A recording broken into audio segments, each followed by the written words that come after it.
कि जोगी जटिल अकाम, काम को जला दिया, जारेऊ काम महेश। बोलो भाई, भगवान शंकर ने किसको जलाया है? काम को जलाया है। जिसने अपने जीवन में काम को जला दिया हो, वो क्या कभी विवाह के बारे में सोचेगा? जिसने काम को जला दिया वो विवाह के बारे में कभी सोच ही नहीं सकता। और यहां स्पष्ट है कि जारे वो काम महेश, भगवान शंकर ने काम को जला दिया। तो अब विवाह का प्रश्न ही नहीं। पार्वती की तपस्या इतनी प्रबल है कि भगवान शंकर को विवाह करना ही पड़ेगा।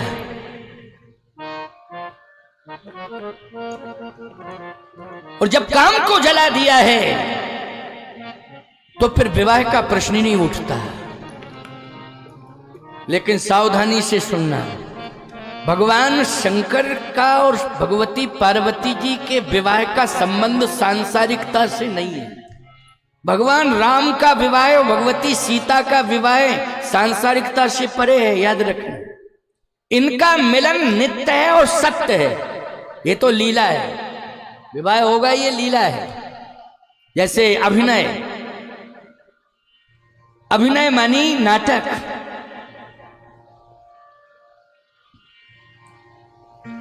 विचारवान श्रोताओं, विचार करना, मंच पर अभिनय होता है, मंचन होता है कलाकारों के द्वारा।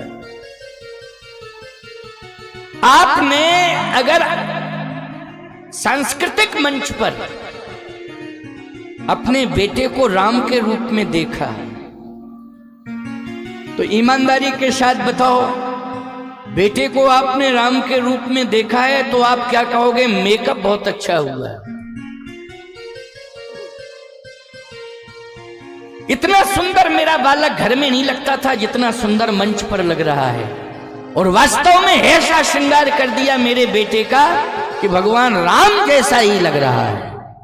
तो मर्यादा भी रह गई कि राम ही जैसा लग रहा है?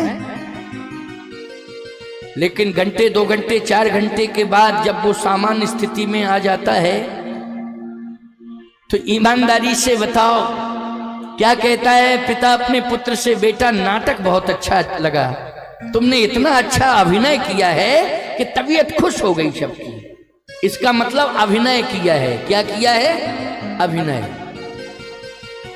तो याद रखना, ये विवाह एक अभिनय के रूप में है। वो पार्वती जी, भगवान शंकर तो नित्य हैं और सत्य हैं। सीताराम जी का भी विवाह मिथिला में हुआ है, वो नित्य और सत्य है। ये तो एक अभिनय है केवल।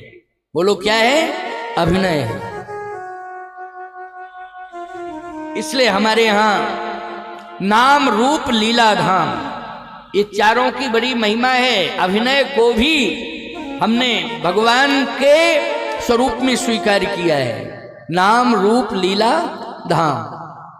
रूप के प्रति भी हमारा आकर्षण है, भगवान के नाम के प्रति भी आकर्षण है, भगवान की लीला के प्रति भी आकर्षण है, भगवान के धाम के प्रति भी आकर्षण है। ये चतुष्विग्रह है, ये चतुष्विग्रह है। भगवान के धाम भी भगवान का ही स्वरूप है, लीला भी भगवान का ही स्वरूप है, नाम भी भगवान का ही स्वरूप है, रूप भी भगवान का स्वरूप है।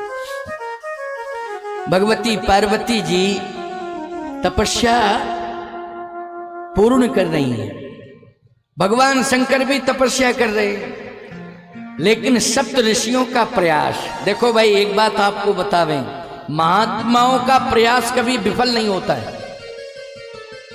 महात्मा अगर प्रयास कर ले तो वो प्रयास सफल ही होता है।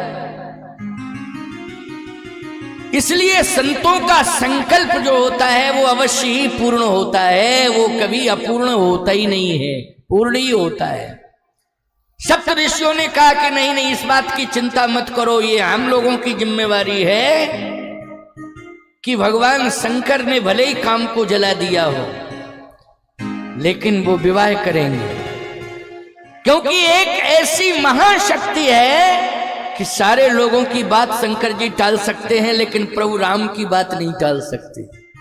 सारे लोगों की बात टालेंगे लेकिन प्रभु राम की बात नहीं टाल सकते।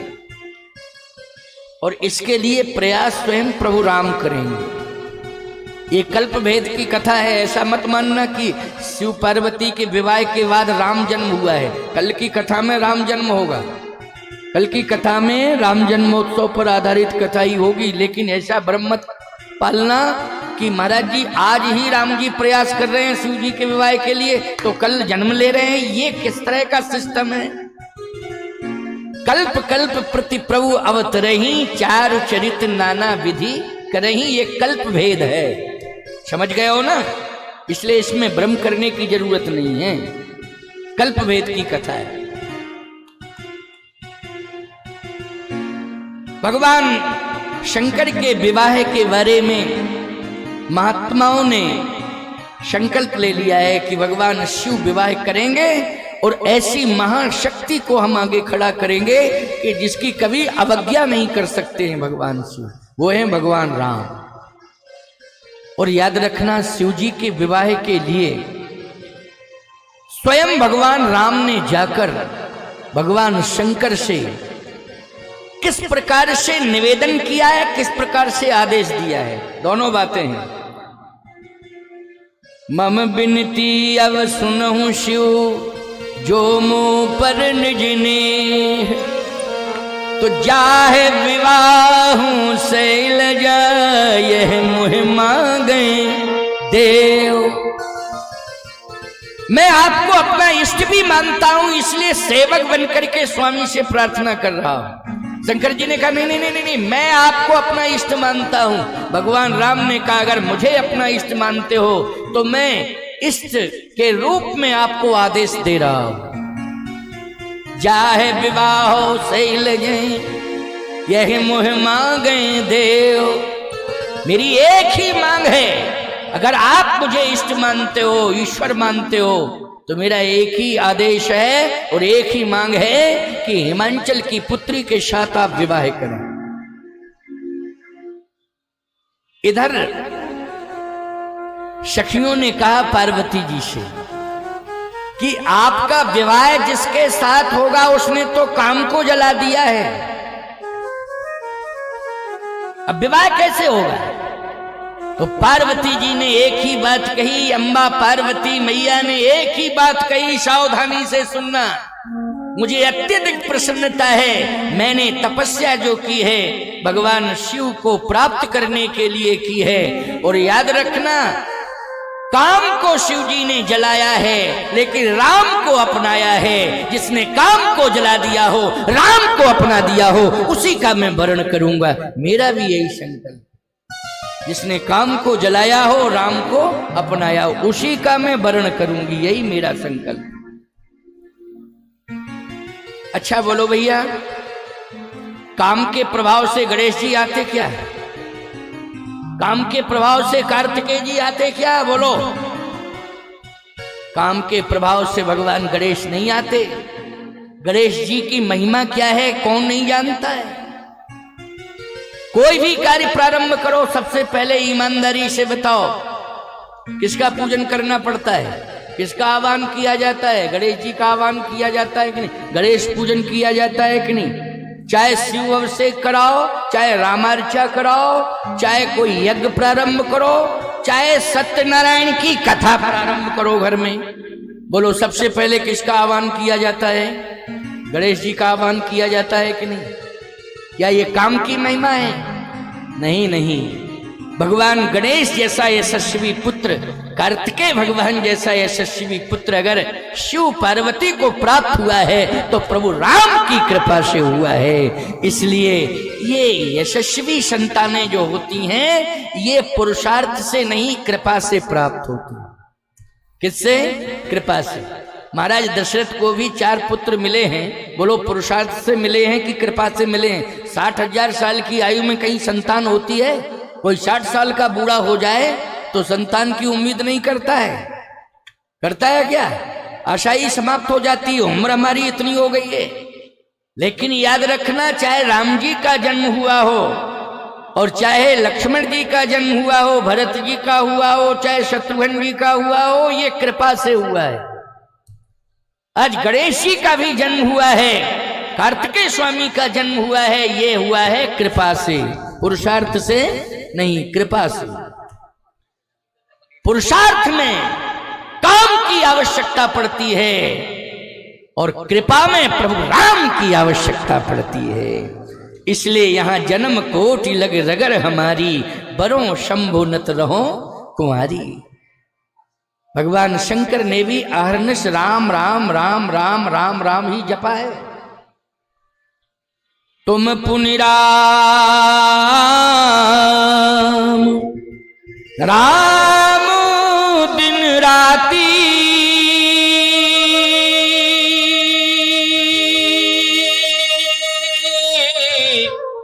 शादर जपहु अनंग अराती।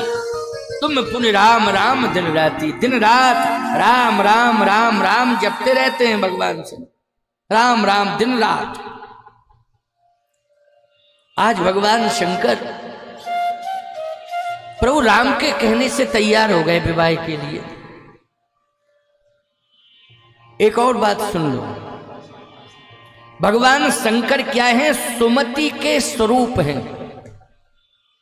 भगवान शंकर की जितनी भी लीलाएं हुई हैं वो सुमति का साम्राज्य स्थापित करने के लिए हुई।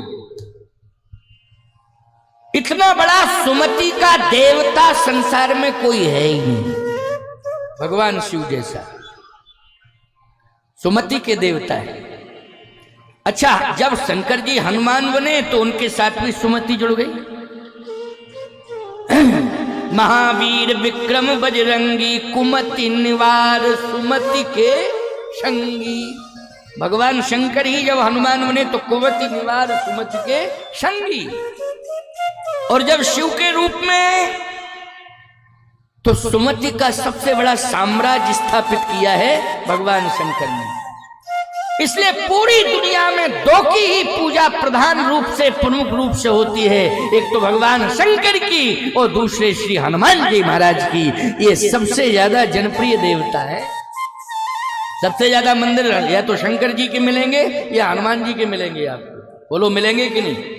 ऐसे बहुत से मोहल्ले हैं जिनमें राम मंदिर नहीं है, लेकिन ऐसा कोई मोहल्ला बता दो जिसमें शंकर जी का मंदिर ना हो। एक बार हनुमान जी का मंदिर भले ही नहीं होगा, लेकिन शंकर जी का मंदिर तो होगा ही होगा। बोलो होगा कि नहीं होगा? ऐसा कोई मोहल्ला नहीं है कि भले ही छोटे रूप में हो, छोटे ही रूप में होगा। ये हम नहीं कहना चाहते कि बहुत विशाल रूप में हो, छोटे ही रूप में होगा, लेकिन भगवान शंकर का मंदिर जरूर होगा। कितनी बड़ी जनप्रियता है। वही शिव जब 11वें रुद्र में हनुमान बन के अवतरित होते हैं तो जगह जगह हनुमान जी के मंदिर हैं। क्यों? सुमति का साम्राज्य सबसे ज्यादा स्थापित किया है देवताओं में तो भगवान शंकर ने किया है। और रामचरितमानस ये शंकर जी का सबसे प्रिय ग्रंथ है। बोलो है कि नहीं? शंकर जी का सबसे प्रिय ग्रंथ कौन है? रामचरितमानस है। शंभु प्रसाद सुमत ही यहुलसी, शंभु प्रसाद सुमत ही यहुलसी, शंभु प्रसाद सुमत ही यहुलसी, शंभु प्रसाद सुमत ही यहुलसी। रामचरित मानस कवि तुलसी, रामचरित मानस कवि तुलसी, रामचरित मानस कवि तुलसी, रामचरित मानस कवि तुलसी। शंभु प्रसाद सुमत की यहुलसी, सपने साचे मोह पर जो हरि गौर पसाओ, जो हर गौर पसाओ। भगवान शंकर और मां भवानी अगर कृपा करेंगी मेरे ऊपर तभी मैं रामचरितमानस की रचना कर पाऊंगा, मुझ में सामर्थ्य नहीं है। तो शंभु प्रसाद सुमत ही यहुलसी, ये सुमति का ग्रंथ है। अच्छा बोलो, सबसे ज्यादा संतुलन ग्रंथों में कौन बनाता है? रामायण। कुछ मूर्ख ऐसे हैं जो रामचरितमानस की चौपाइयों को गलत तरीके से पेश कर रहे हैं, केवल मात्र राजनीतिक लाभ लेने के लिए, और कोई कारण नहीं है। एक सस्ती जनप्रियता हासिल करने के लिए गलत तरीके से टिप्पणी कर रहे हैं।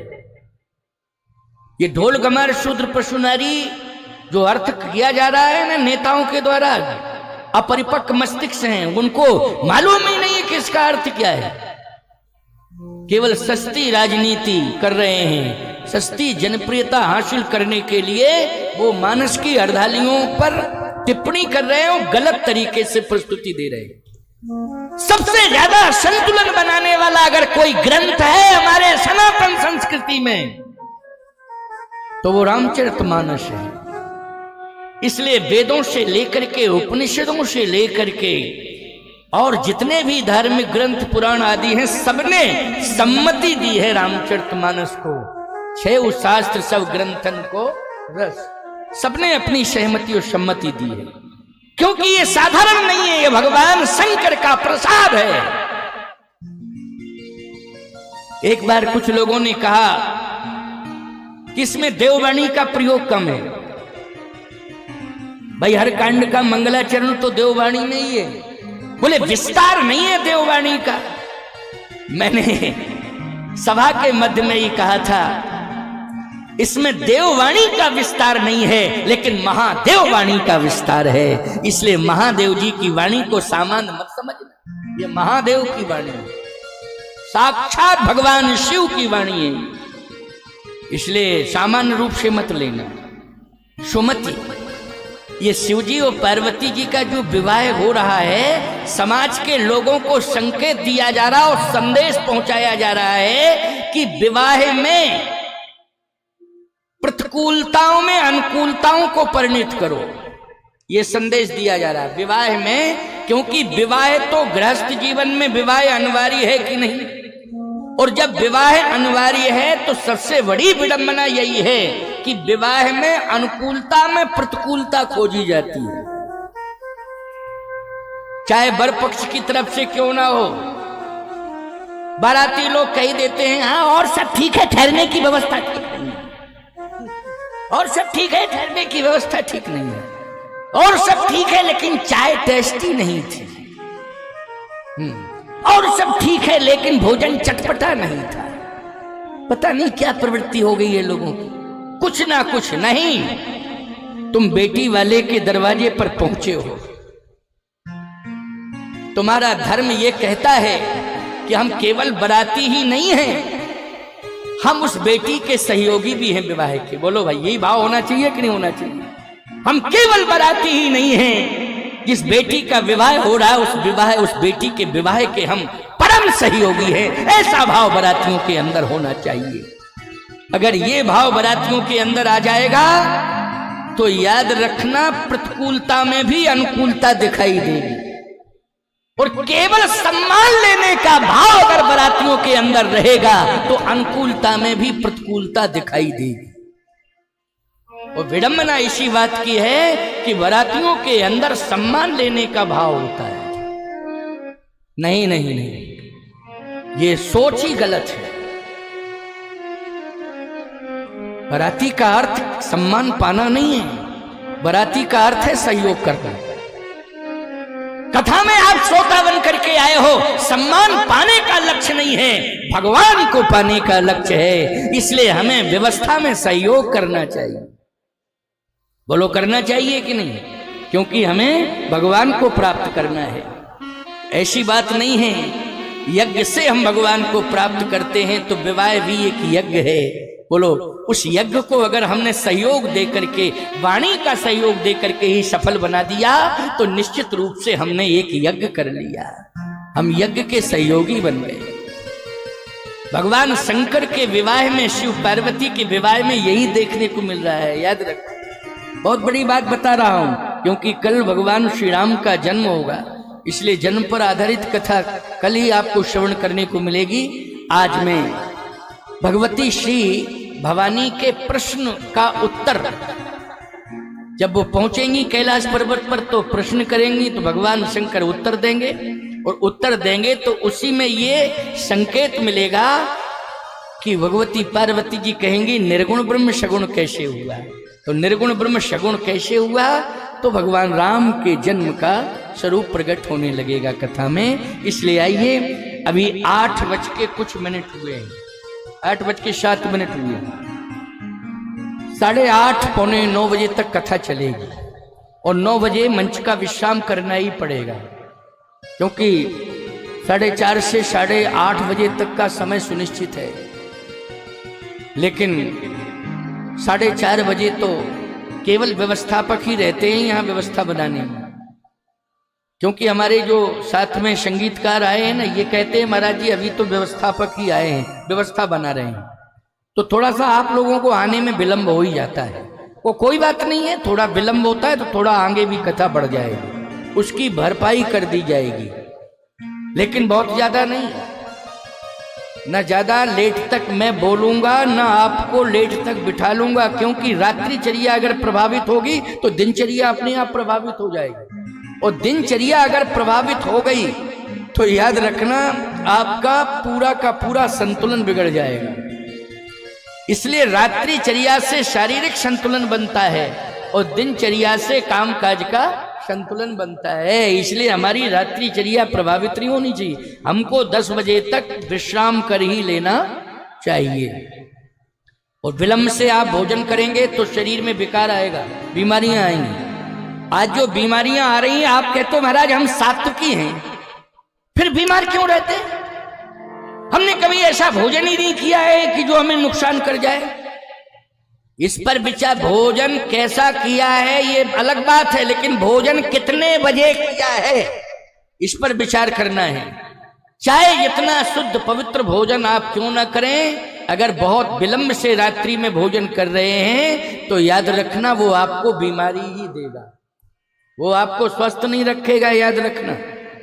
चाहे जितना पाचक भोजन कर रहे हो, चाहे जितना स्वच्छ भोजन कर रहे हो, इसलिए समय से ही भोजन करना है, समय से विश्राम करना है। आपकी रात्रिचर्या संयमित रहेगी तो दिनचर्या अपने आप संयमित रहेगी। ज्यादातर आज विलंब से भोजन करने की परंपरा हो गई है, रात्रि में तो बहुत ही विलंब, और सोने की भी विलंब से सोने की भी परंपरा हो गई है, मानसिकता बन गई है लोगों की। आज तो इस मोबाइल के जमाने में रात भर क्या सर्च करते रहते हो मोबाइल में, जब तक दिमाग थक नहीं जाता है तब तक सोते हो। जब दिमाग थक जाता है मोबाइल देखते देखते देखते अपने आप मोबाइल कहीं पड़ा और तुम कहीं पड़े, सिस्टम पूरा चेंज हो जाता है। ये तुम्हारे मानसिक संतुलन को बिगाड़ रहा है, अनावश्यक रूप से आप सर्च कर रहे हो, रात्रि खराब कर रहे हो।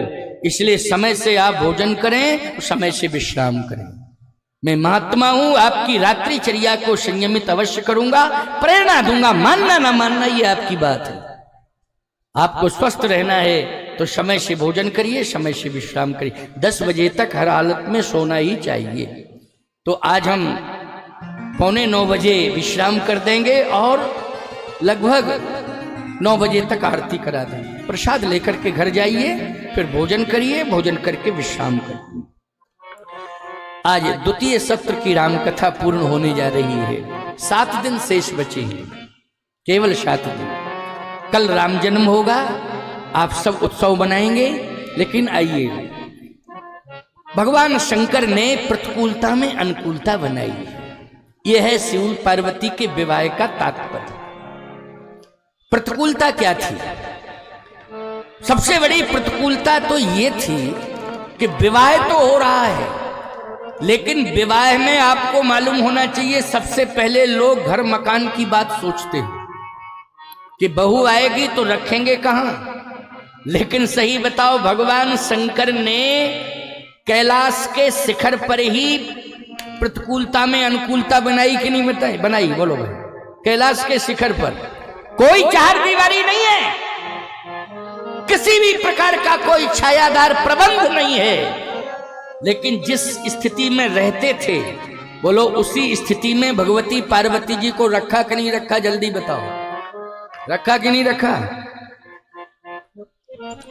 जैसी परिस्थिति हो उसमें रहना सीखो, इसका ये अर्थ। जैसी परिस्थिति हो उसी परिस्थिति में रहना सीखो। भगवान शंकर ने कभी एक बार भी प्रयास नहीं किया कि कैलाश के शिखर पर कोई एक सुंदर भवन का निर्माण कर दे। किलों का निर्माण बोलो पर्वतों के ऊपर होता था कि नहीं होता था? बड़े बड़े राजमहल बनते थे पर्वतों के ऊपर, आज भी आप देखें, आज भी बने हुए हैं। लेकिन भगवान शंकर ने किसी भी प्रकार के महल का कोई प्रबंध नहीं किया। ये मानसिकता की बात है प्यारे। दूसरी बात, जो वास्तविकता है उसी वास्तविकता को लेकर के शिव जी गए हैं हिमांचल जी के यहाँ। कोई बनावटीपन नहीं है, जो वास्तविकता है। अच्छा सही बताओ, वस्त्र जो धारण करते थे उन्हीं वस्त्रों को पहन करके गए? बाघंबर आदि को धारण करके गए कि नहीं गए? बोलो गए कि नहीं गए? अच्छा शरीर में भस्म लगाते थे वही भस्म लगा के गए कि नहीं गए?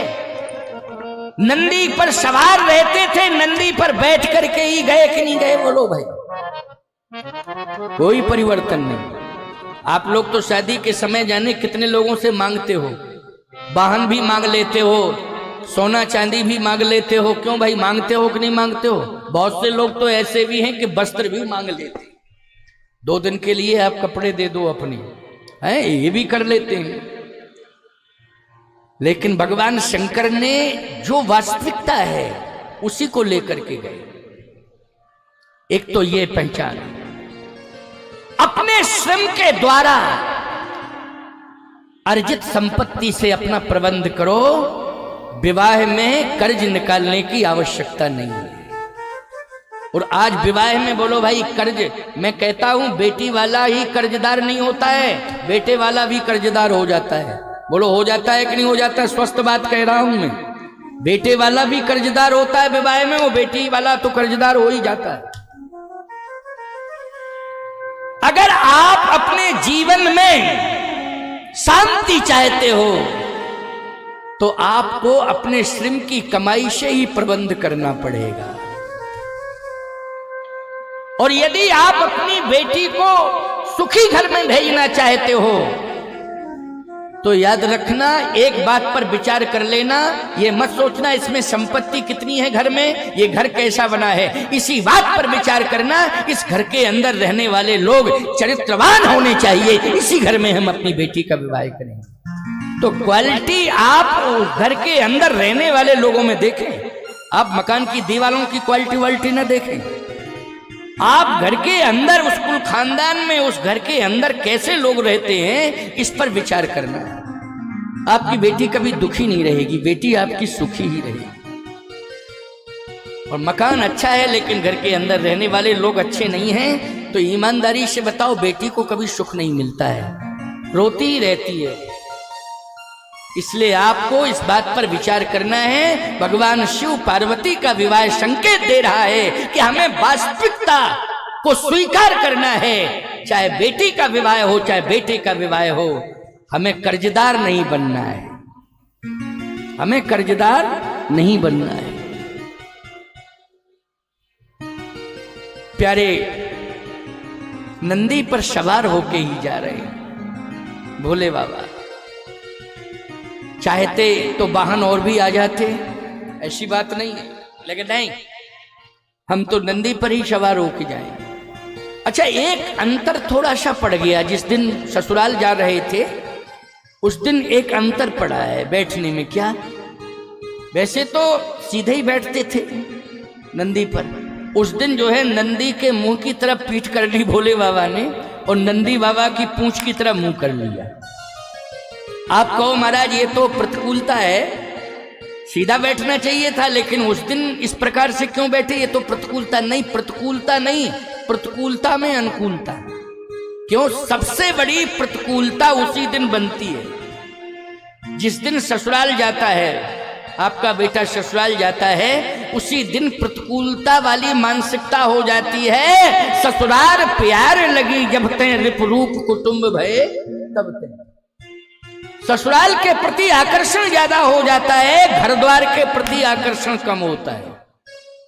बोलो भाई सही बात कह रहा हूं कि नहीं कह रहा हूं? इसमें बुरा मानने की क्या जरूरत है? और बुरा मान भी जाओगे तो हमें क्या विधानसभा का चुनाव लड़ना है, तुमसे वोट मांगने हैं क्या कि लोकसभा का चुनाव लड़ना है? नहीं नहीं, महात्मा है हम, तो सही बात कहेंगे। ससुराल प्यार लगी जब ते रिप रूप कुटुंब भये तब ते। मानसिकता ही बदल जाती है। लेकिन शिव जी ने कहा कि ससुराल जाओ लेकिन मानसिकता मत बदलो। मैं नंदी बाबा पर बैठा हूं तो कहे आप तो उल्टे बैठे हैं, पूंछ की तरफ मुख किए हैं और नंदी बाबा की मुख की तरफ आप पीठ किए हैं। भगवान शंकर ने कहा कि आप लोग अगर देखने वाले हो तो आंख खोल करके देख लो, मेरी पीठ कहां है, मेरा मुंह कहां है। नंदी का मुंह और पीठ मत देखो, मेरी पीठ और मेरा मुंह देखो, नंदी की ओर देखो ही नहीं, मेरी ओर देखो। अच्छा एक बात बताओ, वाहन के अंदर जो लोग बैठे हैं, ड्राइवर है या और भी सहयोगी बैठे हैं, उनको देखोगे कि वाहन को देखोगे? हैं? आप वाहन को देखोगे, वाहन के अंदर कौन लोग बैठे हैं नहीं देखोगे तो खतरा हो जाएगा, याद रखना। समझ गए हो कि नहीं? वाहन तो आते जाते रहते हैं, मिलते रहते हैं वाहन, लेकिन अच्छा इंसान कब मिलता है? क्यों भाई? और दुर्भाग्य से कहीं शैतान मिल जाता है, ऐसी बात नहीं, शैतान भी मिल जाता है। हमें अच्छे इंसान की ओर देखना है, और ये तो भगवान है, इंसान नहीं है। बोलो कौन है? भगवान है। भोले बाबा ने कहा मेरी ओर देखो, नंदी बाबा की ओर क्यों देख रहे हो?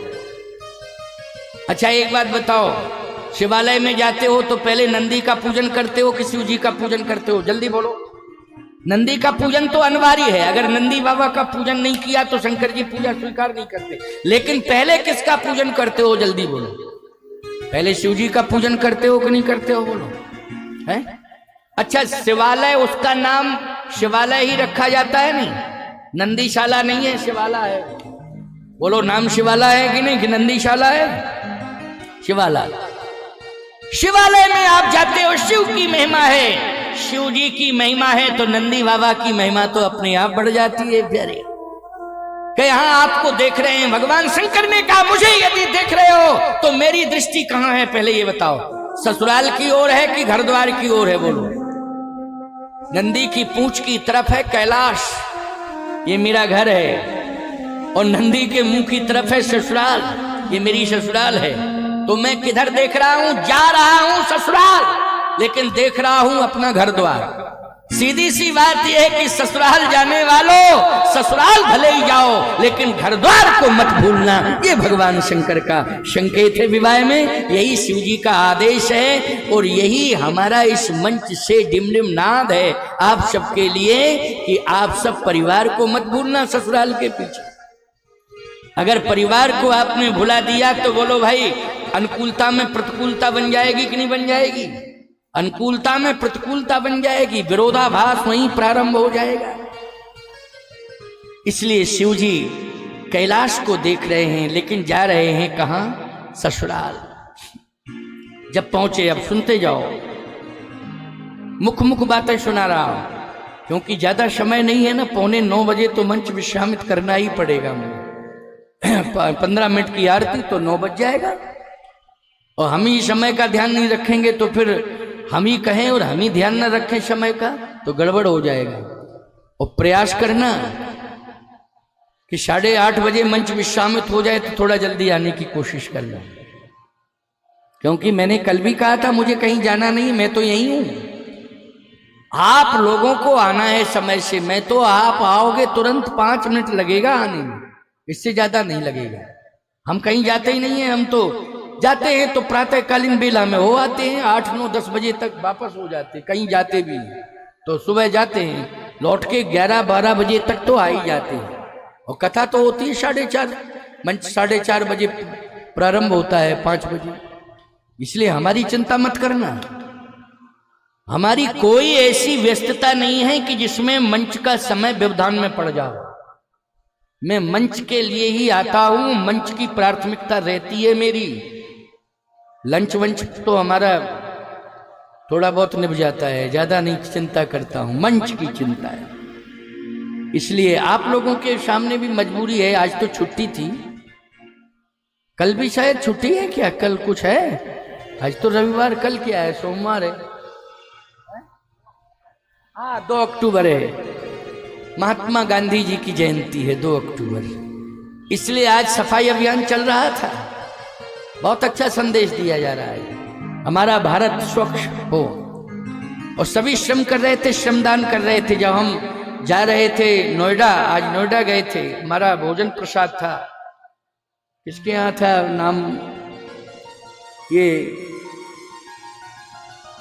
सुनील के जीजा के यहाँ था, सुनील जी के जीजा जी के यहाँ था। तो मैं जा रहा था तो रास्ते में सैनिक जो है सफाई श्रमदान कर रहे थे। सैनिक, पुलिसकर्मी भी थे, कुछ फौजी भी थे और कुछ जो है मौजी भी थे, जो मौज में श्रमदान कर रहे थे। लेकिन श्रमदान कर रहे थे, मुझे अच्छा लगा देख करके। श्रमदान तो सभी को रोज ही कर, 1 अक्टूबर को ही नहीं, प्रतिदिन श्रमदान करना चाहिए। श्रमदान करने से शरीर स्वस्थ रहता है। आपके पास कुछ भी दान करने को नहीं है तो श्रमदान तो है करने को, क्यों भाई, है कि नहीं? ये भी एक दान ही है। और सारे दान कर लिए और श्रमदान नहीं किया तो फिर याद रखना, फिर ये कंडीशन हो जाती है अंत में कि हाथ भी दान करने के लिए नहीं उठता है, बच्चों को उठाना पड़ता है हाथ। बोलो, उठाना पड़ता है हाथ कि नहीं? ऐसे हाथ उठा के दो, पकड़ाते हैं दान, ये क्षमता भी समाप्त हो जाती है। एक बार तो एक व्यक्ति से मैंने कहा कि मरने जा रहा है, कुछ दान कर लेना, गौदान है, द्रव्य दान है, अन्नदान है, स्वर्ण दान है, कन्यादान, पैसा खूब हो तो किसी कन्या का कन्यादान कर ले। बोले महाराज ये सब दान तो हम नहीं कर पाएंगे। तो हमने कहा बूढ़ा हो गया, श्रमदान वैसे भी नहीं कर सकता है। तो हमने कहा तेरी बुद्धि में कोई दान आ रहा है? बोले एक ही दान, प्राण दान आ रहा है, कि प्राण दे देंगे बस। अरे वो कोई दान है, मरना तो वैसे भी पड़ेगा, क्या मानसिकता है, सावधान। एक बार तो मुझे बहुत हंसी आई, मुझे कहना ही पड़ता है। एक व्यक्ति बोला, बोले महाराज जी मैंने अपने बच्चों को सब दे दिया है लेकिन दान करने के लिए बचा के रखा। हमने कहा तू बहुत अच्छा व्यक्ति, तूने बच्चों को दिया लेकिन तेरे मन में तो आया कि दान करने के लिए अपने हाथ में होना चाहिए। बोले बच्चों से क्या मांगते फिरेंगे, बच्चों से मांगे कि तुम दान के लिए दो। मैंने इतना अपने पास फंड रखा है कि मैं दान करने के लिए ही, वो सुनिश्चित है। तो मैंने कहा कि दान कर ले। प्रयाग का कुंभ आ रहा था, हमने कहा चल प्रयाग के कुंभ में दान कर ले। उसी साल की बात है, कुंभ की साल। तो बोला महाराज जी अभी नहीं। हम कहा फिर कब? बोले मरने के 10 मिनट पहले करेंगे ताजा ताजा दान। मैंने कहा ताजा ताजा दान, दान भी बासा होता है? बोले मरने के पहले 10 मिनट पहले। हमारे हाथ में बैंक से थोड़ी निकालना है, जिस कमरे में मैं लेटता हूं पीछे अलमारी है उसी में रख रखा है मैंने, तो निकालना ही तो है। मैं नहीं निकाल पाऊंगा तो बच्चों से कहूंगा निकाल के दो, और तुरंत जो है कन्याओं को बुलाऊंगा, गौ माता को बुलाऊंगा, गौदान कर दूंगा। और कुछ स्वर्ण भी रखा है, स्वर्ण भी दान कर दूंगा। और ब्राह्मणों को बुलाऊंगा, उनको भी दान दे, अन्नदान भी कर दूंगा। मैंने कहा देखो मृत्यु कब आए, कितने बजे आए, किस समय आवे और किस कंडीशन में, ये तो पता नहीं। अच्छा एक बात बताओ, 2 बजे रात को मौत आई तो उस समय तुम्हारे बच्चे तुम्हारे पास रहेंगे क्या? बोले महाराज जी वो ऐसी कंडीशन बनती है तो बच्चे क्यों नहीं रहेंगे, जब पैसा दिया है तो बच्चे रहेंगे, रात भर जगेंगे बच्चे। हमने कहा ठीक है तेरी इच्छा। मरने लगा तो 2 दिन पहले ही उसकी वाणी अवरुद्ध हो गई और ऐसी बीमारी आई कि पैर भी शून्य पड़ गए और दिमाग भी शून्य पड़ गया, जीव भी उसकी एकदम शून्यता को प्राप्त हो गई। केवल हाथ उठ रहे थे, पता नहीं कौन सी बीमारी है, ऐसे हाथ उठ रहे थे। तो लोगों ने कहा कि अब तो मरने वाली स्थिति है। डॉक्टर ने भी कहा कि अब ज्यादा दिन नहीं बचेंगे, मुश्किल से घंटे 2 घंटे। तो मोहल्ले के लोगों ने कहा दान करवा दो। अब बच्चों की नियत थी किस पर, जो तिजोरी में धन रखा था अलमारी में, उस पर नियत थी कि ये भी मिल जाए हमें। अब जैसे ही लोगों ने कहा दान करवा बच्चों, बच्चे बोले हो कुछ तब ना दान करें, हम लोगों को दिया था, धंधे में लगाया, धंधा चला नहीं, धन और चला गया, धंधा चौपट हो गया। तो उसने हाथ चल रहे थे तो उसने अलमारी की तरफ ऐसे किया, ऐसे। तो लोगों ने कहा कि इशारा कर रहे हैं हाथ से कुछ। तो लड़कों ने कहा ये कह रहे हैं आप लोग मजबूर कर रहे हो ना दान करने के लिए कि दान करो दान करो। पिताजी ये कह रहे हैं कि जो था इस मकान में लग गया, बचा कहाँ? जो था सब इस मकान में लग गया, बचा ही नहीं। ऐसा हाथ हिलाते हिलाते मर गया। हाथ हिलाते हिलाते मर गया, दान नहीं कर पाया। होश हवास में दान करो, ये मत सोचा करो कि ताजा ताजा दान करेंगे। अरे दान भी बासा और ताजा होता है। इसलिए स्वस्थ मानसिकता से दान करो, स्वस्थ स्थिति में दान करो और होश हवास में दान करो, मुक्त हस्त से दान करो। इसमें आप सबको कहीं कभी सोचने की जरूरत ही नहीं है। ये तो आपके आत्म कल्याण के लिए, आपके कल्याण के लिए भगवान शंकर ने अनुकूलता बनाई प्रतिकूलता में। एक तो परिवार में अनुकूलता बनाई और ससुराल में जाकर प्रतिकूलता में अनुकूलता बनाई। ससुराल में क्या एक भाव है, बड़ा सुंदर भाव। क्या? भगवान शंकर नंदी पर सवार हैं और महाराज हिमांचल के महल के सामने पहुंच गए, क्योंकि दूल्हे का सम्मान होता है ना ससुराल में, प्रमुख द्वार पर ही तो होता है, क्यों यही परंपरा है, प्रमुख द्वार पर होता है। अब तो मैरिज गार्डनों से शादियां होने लगी, तो मैरिज गार्डन के प्रमुख द्वार पर होता है। पहले घर में शादियां होती, घर से होती थी, तो महल के सामने खड़े हैं। तो पूजन की थाली, पूजन वाला थाल जो है मैना जी के हाथ में। हिमांचल के नगर की महिलाएं मंगल कलश लिए सब खड़ी हैं। भगवान शंकर जैसे ही देखो अनुकूलता दिखाई दे रही है, मंगल कलश है समस्त महिलाओं के सिर पर और मंगल थाल लिए हैं मैना जी। आरती उतारूंगी, माला पहनाऊंगी, तिलक लगाऊंगी। जैसे ही भगवान शंकर पहुंचे तो कवि शंकर जी ने परिवर्तन किया ही नहीं। अगर सर्प लपेटते हैं तो ससुराल भी सर्प ही लपेट के गए। क्यों भाई, ससुराल गए हैं तो क्या सर्प लपेट के गए कि नहीं? क्योंकि हमेशा श्रृंगार है, वो तो वही श्रृंगार किया। किसी ने शायद कहा भी, किसी देव ने, कि थोड़ा परिवर्तन कर लो 2 दिन के लिए। शंकर जी ने कहा नहीं नहीं, जो वास्तविकता है उसी को लेके मैं जाऊंगा।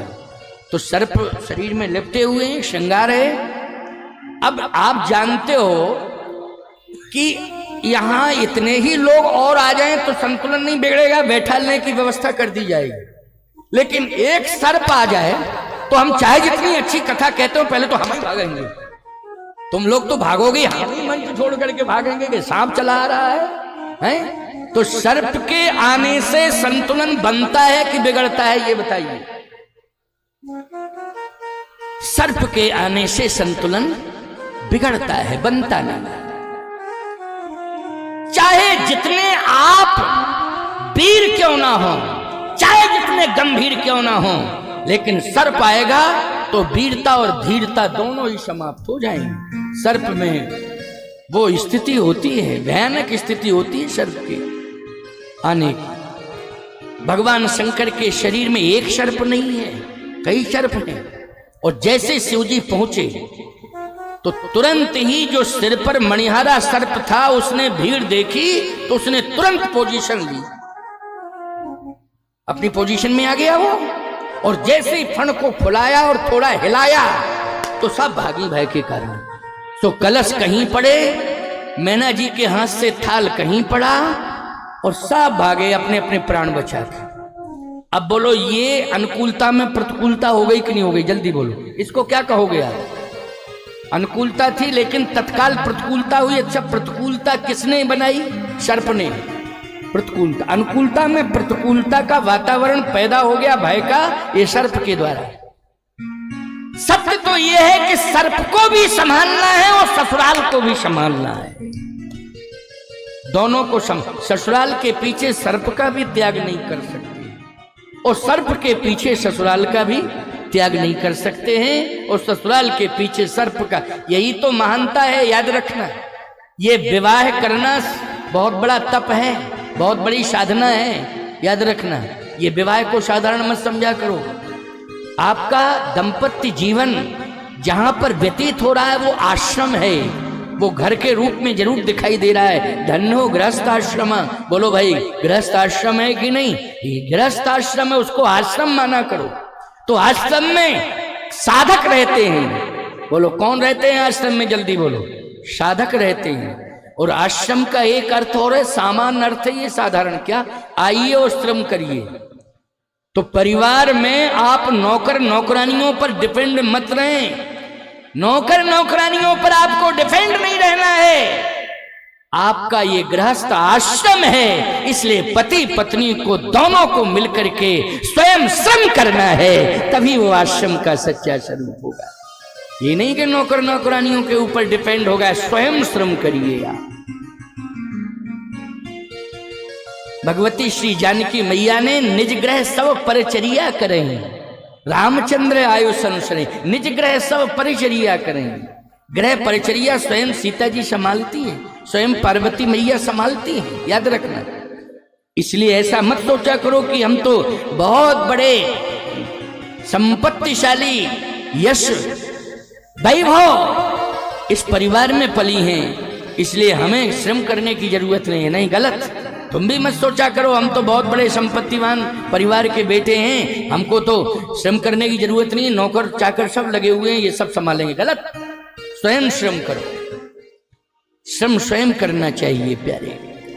महाराज श्री जनक को अगर आदि शक्ति मिली है तो श्रम करने से मिली है। बोलो, हल चलाया था कि नहीं चलाया था? हल चलाने का अर्थ क्या है? किसान हल चलाता है खेत में तो इसका अर्थ क्या होता है? श्रम करता है कि नहीं करता है? जनक जी ने भी श्रम किया था, और श्रम किया तो भगवती श्री जानकी प्राप्त हो गई। ऐसी बात नहीं है कि श्रम करने से केवल स्वच्छता से ही श्रम का संबंध है, या शरीर से रोग दूर हो जाते हैं इसी से श्रम का संबंध है। नहीं, श्रम से शांति आती है, श्रम से ही हमें आदि शक्ति का दर्शन होता है। इसलिए श्रम हमारे जीवन का बहुत महत्वपूर्ण पहलू है, हमें इससे दूर नहीं रहना है। भगवान शंकर ने देखा कि ये तो कलश पड़े हुए हैं, थाल पड़ा हुआ है। नंदी बाबा ने कहा वापस चलो, लौट के क्या करेंगे यहाँ? भगवान शंकर ने कहा नहीं, वापस नहीं जाना है, फिर यहां तो अपमान हो गया है। शंकर जी ने कहा अपमान नहीं हुआ है। कौन कहता अपमान? इतने में नारद जी आ गए समर्थन करने के लिए, बोले अपमान नहीं है तो क्या सम्मान है? देखो मंगल कलश पड़े हैं, जो थाल सजाया था आरती के लिए वो भी पड़ा हुआ है, चंदन भी अलग पड़ा हुआ है, एक पात्र में गंगा जल था वो भी अलग पड़ा है। ये अपमान ही तो क्या सम्मान है? नारद जी ने भी नंदी बाबा का समर्थन किया, बोले अपमान ही है। शंकर जी ने कहा नहीं, अपमान नहीं, मेरी सास ने मेरा सम्मान किया है, और जितनी हिमाचल नगर की महिलाएं हैं उन्होंने मेरा सम्मान किया है। क्यों? ये सब दीपक जलाए थे।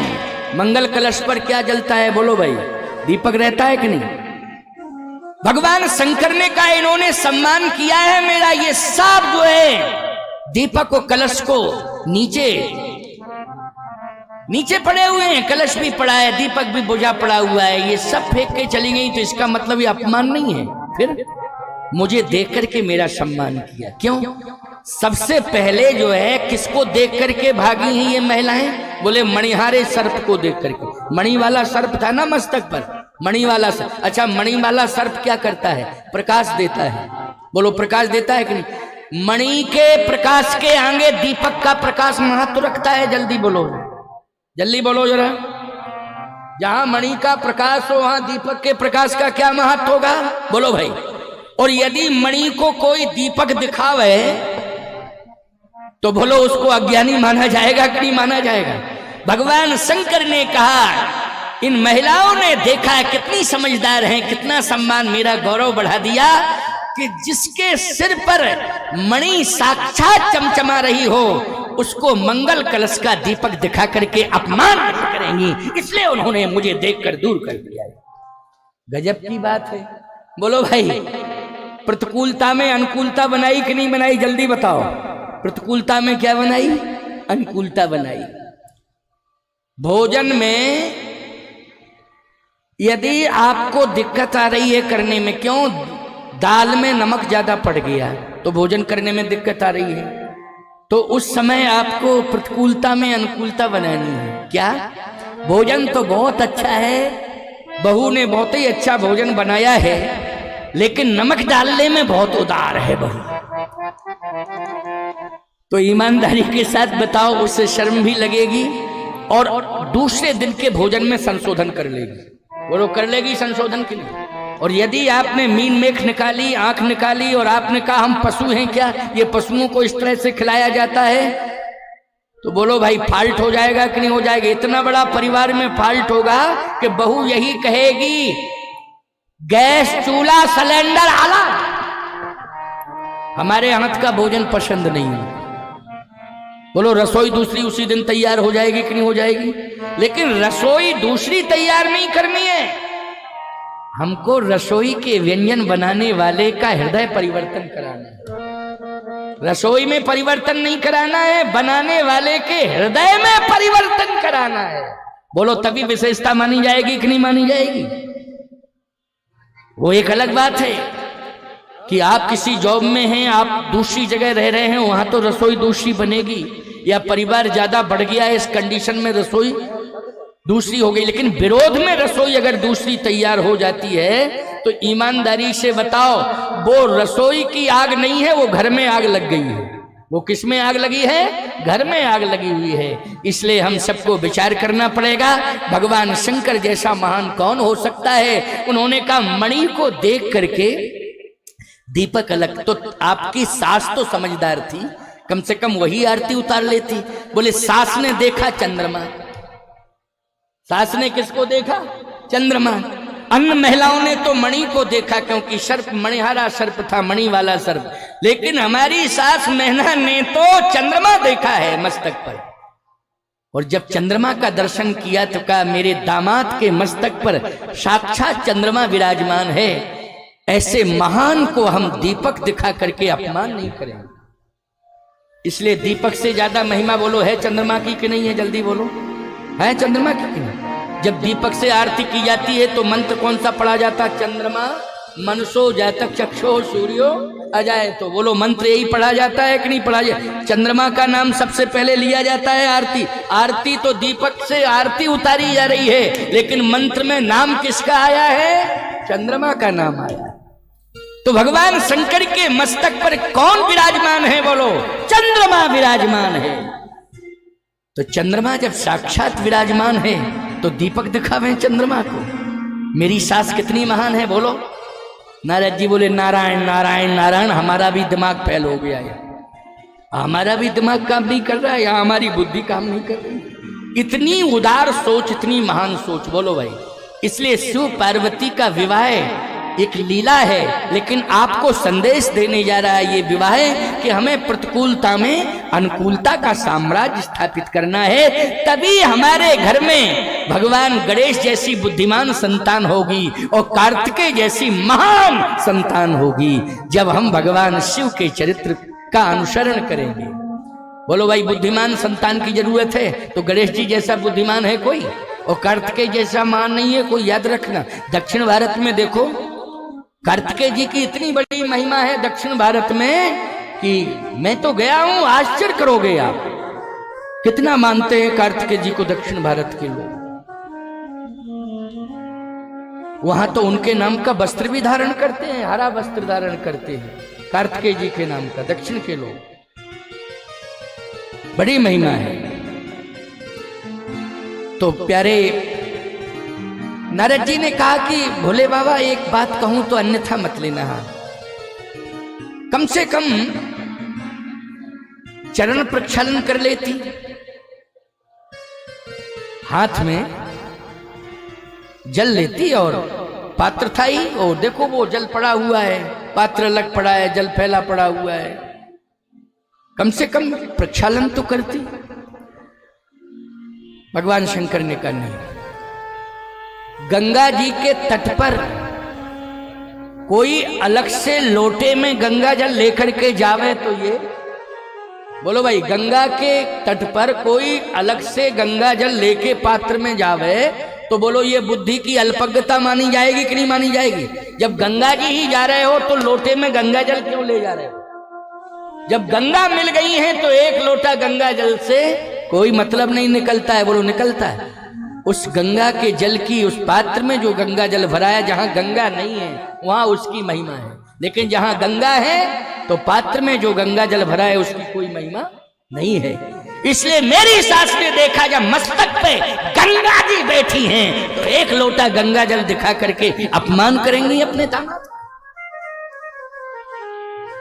वास्तव में शिव जी के मस्तक पर किसका वास है बोलो? है गंगा जी का कि नहीं? और गंगा जी के आगे एक लोटा गंगा जल दिखाना ये बुद्धि की अल्पज्ञता है कि नहीं?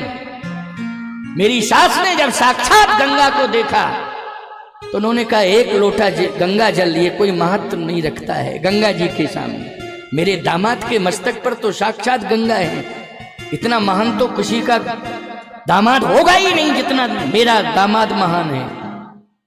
इसलिए मेरी सास जो है एक लोटा गंगा जल जो था उसका त्याग कर दिया। ओ हो, इतनी बड़ी अनुकूलता बनाई प्रतिकूलता में भगवान शंकर।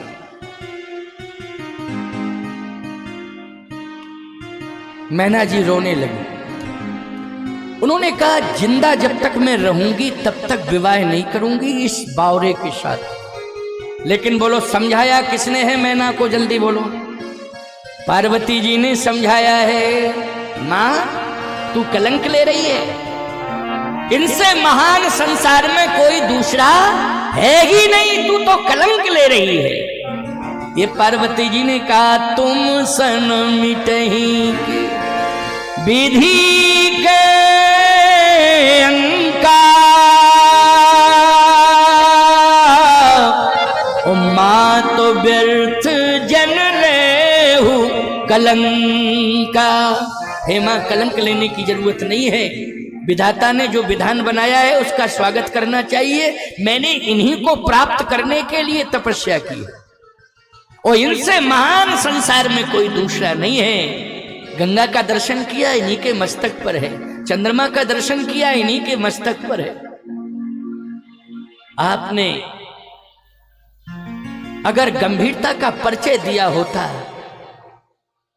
तो इनके हृदय के अंदर ग्रंथों का भंडार है। बोलो शंकर जी के हृदय के अंदर ग्रंथों का भंडार है कि नहीं?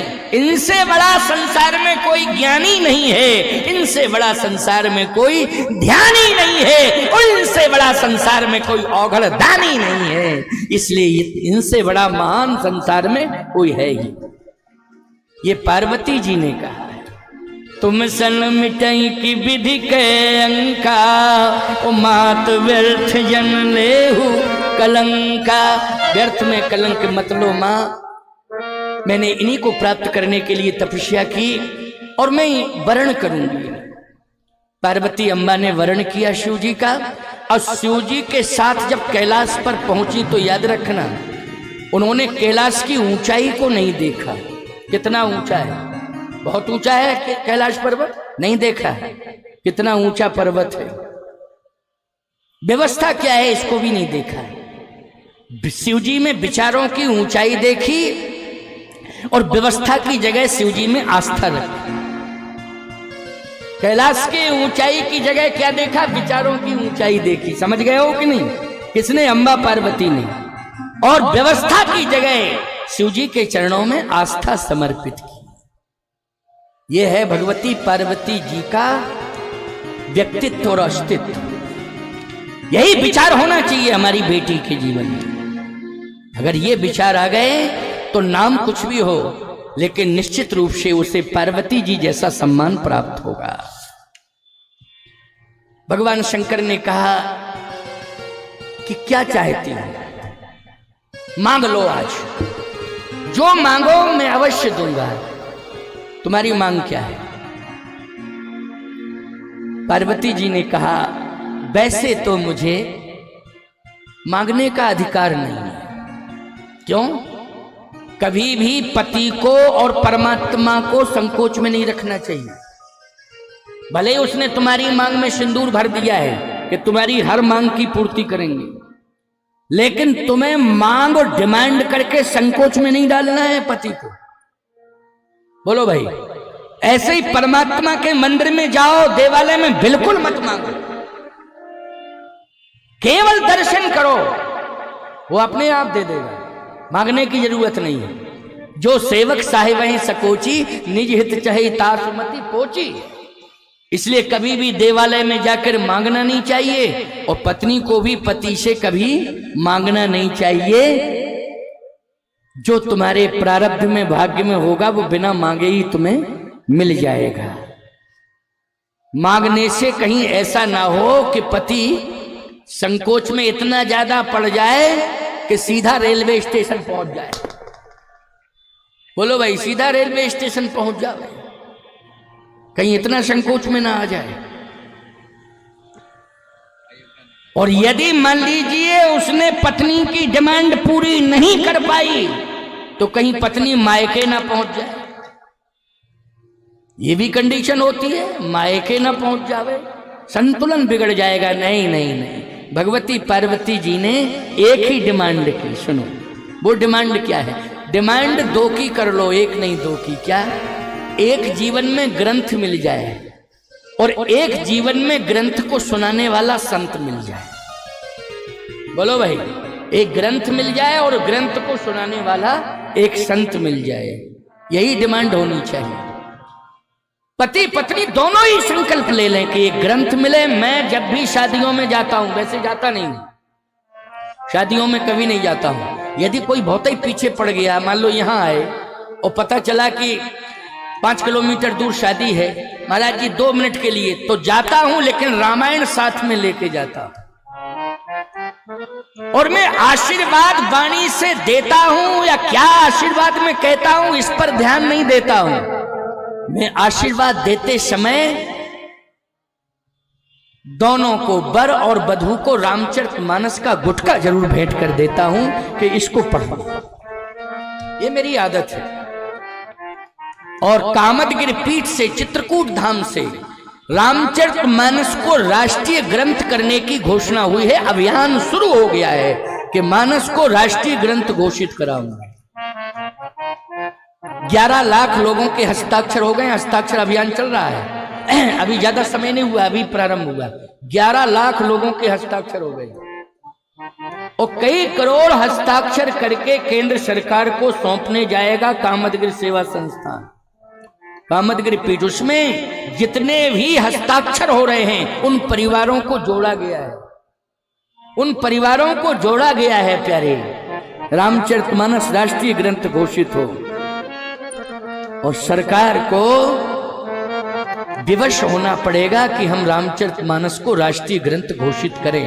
और जिस दिन रामचरितमानस राष्ट्रीय ग्रंथ घोषित हो जाएगा उस दिन कोई भी मानस का अपमान कर ही नहीं पाएगा, नहीं तो उसे राष्ट्रद्रोही माना जाएगा, राष्ट्रद्रोही माना जाएगा, उसको बड़ी से बड़ी सजा मिलेगी।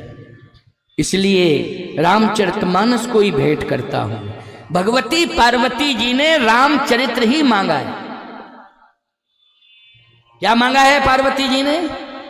अपने पति से रामचरित मांगा है। का संत और ग्रंथ की जरूरत है तो आपसे बड़ा दुनिया में कोई संत नहीं है। पार्वती जी ने कहा वो मुझे मिल गया। अच्छा, शंकर जी से बड़ा कोई संत है? आपसे बड़ा कोई संत नहीं है। जीवन में एक ग्रंथ होना चाहिए और ग्रंथ को सुनाने वाला एक संत होना चाहिए, तो आपसे बड़ा कोई संत नहीं है। और आपके हृदय में जो ग्रंथ है उससे बड़ा कोई ग्रंथ नहीं है। बस उसी ग्रंथ को आप अपनी वाणी से मुझे सुनाएं। यद्यपि जोशिता नहीं अधिकारी, यद्यपि जोशिता नहीं अधिकारी, दासी मन क्रम वचन तुम्हारी, दासी मन क्रम वचन तुम्हारी, साधु दुरावही, साधु